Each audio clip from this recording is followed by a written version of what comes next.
What was the word for here in German? Here. Here. The word for there is da, spelt D-A. Da. And of course we see the TH to D shift again, English TH in there to German D in da. How would you say, I can stay there tomorrow? I can stay there tomorrow. Ich kann daar. Okay. Ich kann morgen daar bleiben. Good. Ich kann morgen da bleiben. So we need to think about the order of these words. Now we have the when first. If we have a nicht, that's going to come afterwards, and then we have the where. Here we don't have any nicht. So we have ich kann morgen da bleiben. I can stay there tomorrow. Da bleiben also means to stay put. So depending on the context, ich kann morgen da bleiben might mean I can stay there tomorrow or I can stay put tomorrow. So that might be ambiguous, but you can understand the difference by the context. Another to form we have in German that we don't have in English is to must. We mentioned that in German we have to can, we have to must, and we don't have these verbs in English. In English we get around having no to must by using to have to, which of course is closer to the meaning of muss in German. We said that ich muss is much more like I have to than I must. So how would you say I don't have to go now? Literally, I mustn't go now in German. Ich muss jetzt nicht gehen. Very good. Ich muss jetzt nicht gehen. So in German, we have müssen. Müssen. This is written M-U and U with the umlaut, the two little dots above the U, S-S-E-N. Now this double S makes the U sound shorter, müssen. Müssen. Good. So ich muss doesn't have these two dots above the U. It's irregular, just how we saw ich kann was irregular and ich will was irregular. Ich muss is also irregular. The to form has two dots over the U. Müssen. Müssen. How would you say we must? Wir müssen. Wir müssen. Good. How would you say must we? Do we have to? Müssen wir? Good. Müssen wir? There's quite a few verbs in German also of Latin origin that end I-E-R-E-N. Now this I-E-R-E-N ending, which will show you that the verb came in from Latin, is pronounced like Ian mostly. It's contracted in spoken and the pronunciation you get is Ian, so you don't really hear the R there. For example, organize becomes organisieren. Organisieren. How would you say, must we organize it now? Must we organize it now? Müssen wir es jetzt organisieren? Very good. Very good. Müssen wir es jetzt organisieren? Very good. To study is studieren. Studieren. Studieren. We have the ST of study giving us st in German. Studieren. Studieren. Must we study? Do we have to study? Müssen wir studieren? Müssen wir studieren? Must we study now? Müssen wir jetzt studieren? Very good.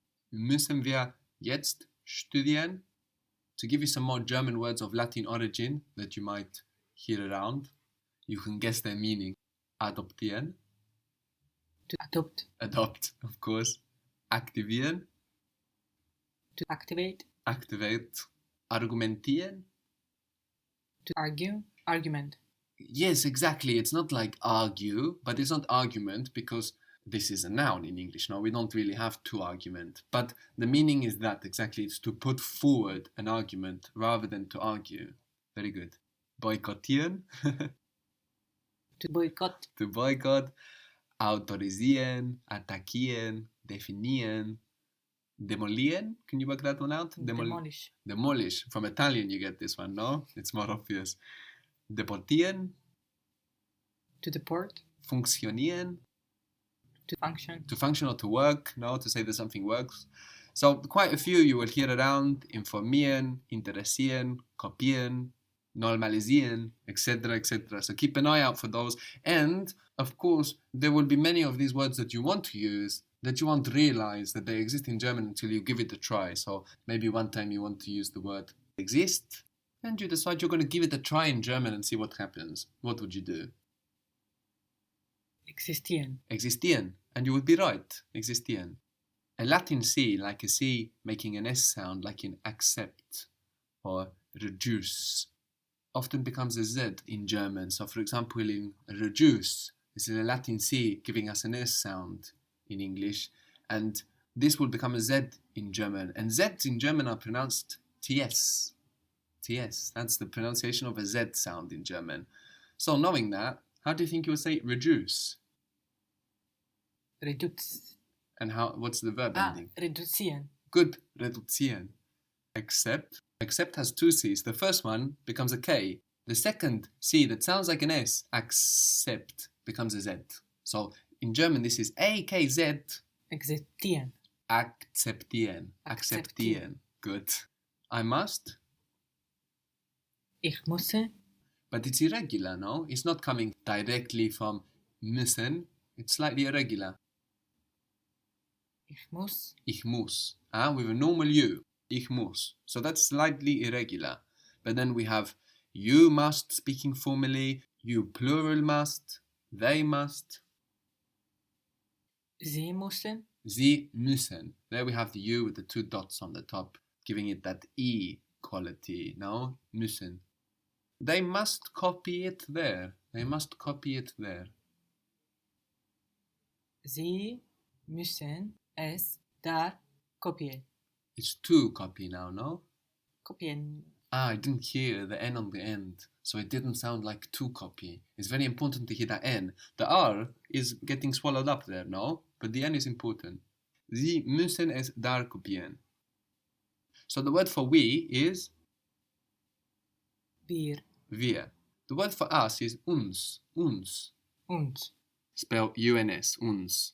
How would you say they must inform us? So inform is a Latin verb. Informieren. Informieren. So they must inform us. Sie müssen uns informieren. Very good. Sie müssen uns informieren. They don't interest us. How do you think is to interest? Interessieren. Interessieren. Interessieren. The T here becomes an S. Interessieren. Interessieren. So they interest us not. They don't interest us. Sie interessieren uns nicht. Exactly. Sie interessieren uns nicht. And again, soft nicht. Ich.